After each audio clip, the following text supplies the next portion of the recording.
کامران رشید صاحب، جو میں نے بات کی ہے کہ ملک بھر میں تقریباً 144 صنعتیں ٹیکسٹائل سیکٹر کی میں بات کر رہی ہوں وہ بند ہو چکی ہیں، کیا مستقبل آپ دیکھ رہے ہیں؟ کس طرح سے آپ لوگ سروائیو کر رہے ہیں اور حکومتی اسٹریٹجی پلانز کیا ہیں؟ جی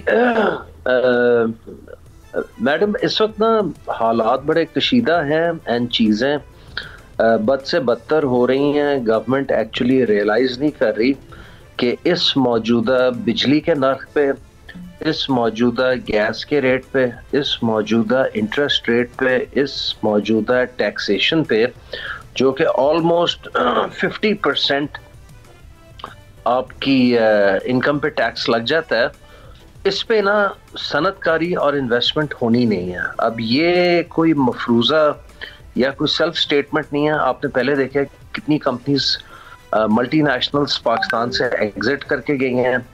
پھر دوسرا آپ یہ دیکھیں، آپ کی جو ایکسپورٹ ہے ابھی تک اس سال کے جو پہلے 5 مہینے ہیں وہ بھی کوئی تقریباً 6.39% نیچے گئی ہے. پچھلے سال اسی ٹائم جولائی ٹو نومبر 13.7 بلین ڈالر کی ایکسپورٹ تھی. اس سال اسی ٹائم 12 یعنی کہ کوئی تقریباً 6.5% کی کمی وہاں آئی. امپورٹ آپ کی پچھلے سال اسی ٹائم 5 مہینوں کی کوئی تقریباً 25 بلین ڈالر کے لگ بھگ تھی، وہ ابھی اس سال 28.3 بلین ڈالر پہ چلی گئی ہے. تو وہ ایک بڑی سرپرائزنگ اور الارمنگ بات ہے، جب کہ آپ کی سب سے بڑی روایتی امپورٹ خام تیل 5 سالہ لوسٹ پاسبل ریٹ پہ جا چکا ہے. یہ ایک ویل نون فیکٹ ہے. تو جو آپ کا بیلنس آف ٹریڈ جو پچھلے سال یعنی کہ ایکسپورٹ اور امپورٹ کا جو ڈفرنس ہے، جو پچھلے سال -11.2 بلین تھا، وہ ابھی تک اس سال -15.4 بلین ڈالر پہ چلا گیا. تو اس میں یہ کوئی رفلی 4 بلین ڈالر سے زیادہ کا اضافہ ہوا ہے.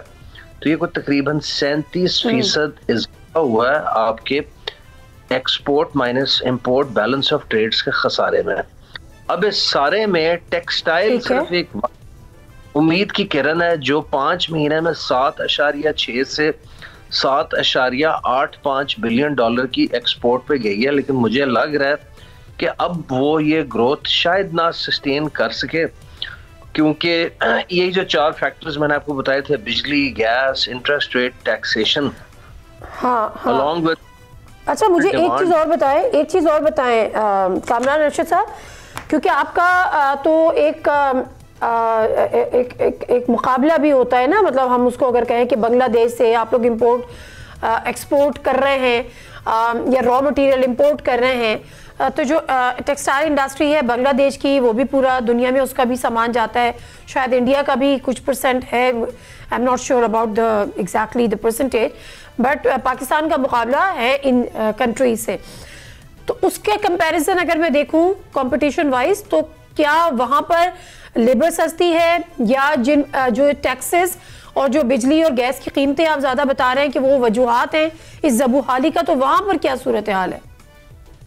دیکھیں، ہمارا مقابلہ بنگلہ دیش، India, Vietnam, Sri Lanka, China, Cambodia, ان سب ملکوں کے ساتھ ہے. امریکہ اور یورپ اینڈ دنیا کی دیگر ڈیولپڈ مارکیٹس میں اپنی ٹیکسٹائل پروڈکٹ ایکسپورٹ کرنے کے حوالے سے لیبر ویجز کے معاملے میں کمپیٹیٹیو ہے. خواہ مطلب اس میں غلط بات کی جائے، ابھی بھی ہم کمپیٹیٹیو ہیں لیبر ویجز میں. ہم سے صرف بنگلہ دیش مارجنلی سستا ہے، یا ویتنام مارجنلی سستا ہے. انڈیا کی لیبر ہم سے مہنگی ہے، چائنا کی لیبر ہم سے بہت زیادہ مہنگی ہے. لیکن کا ریٹ، انٹرسٹ ریٹ، ٹیکسیشن، یہ سب چیزیں چائنا میں، انڈیا میں، بنگلہ دیش میں ہم سے سبسٹینشلی کم ہے. اینڈ اسی لیے ہماری ٹیکسٹائل انڈسٹری اپنے پورے پوٹینشیل پہ نہیں جا رہی. جو ہم نے پچھلے سال 17.8 بلین ڈالر ایکسپورٹ کیا، اجتماعی 32 بلین ڈالر میں سے، یعنی کہ ایکسپورٹ 30 سے 32 پہ گئی، ٹیکسٹائل 16.5 سے 17.18 پہ گئی. سب سے بڑا گین آپ کو آپ کے ٹیکسٹائل سیکٹر نے لا کے دیا.